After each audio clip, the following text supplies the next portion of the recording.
মধ্যকার সাংস্কৃতিক অনুষ্ঠানে সম্মানিত শিক্ষকবৃন্দ এবং আমার প্রাণপ্রিয় শিক্ষার্থী ভাই ও বোনেরা, সবাইকে শুভেচ্ছা এবং অভিনন্দন। আমার উপস্থিত বক্তৃতার বিষয় 21শে ফেব্রুয়ারি বা জাতীয় শহীদ দিবস। আপনারা জানেন 1952 সালে 21শে ফেব্রুয়ারি এদেশের ছাত্র জনতা এবং সারা দেশের মানুষ নিজের ভাষা বাংলা ভাষার দাবিতে রাস্তায় নেমে পড়েন। একমাত্র রাষ্ট্রভাষা বাংলা চাই, এই দাবিতে সারা দেশে আন্দোলন শুরু করে।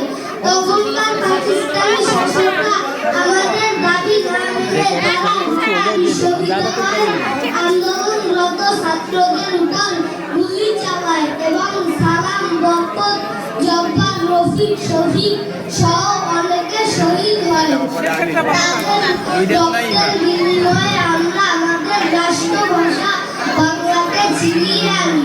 সেই থেকে 21শে ফেব্রুয়ারি আমাদের জাতীয় শহীদ দিবস হিসেবে পালন করে থাকি এবং সারা বিশ্ব আমাদের সাথে একত্রিত হয়ে আন্তর্জাতিক মাতৃভাষা দিবস হিসেবে পালন করে আসছে। আমরা প্রতি বছর আমাদের বিদ্যালয়ে এই দিবসটি পালন করে থাকি। এই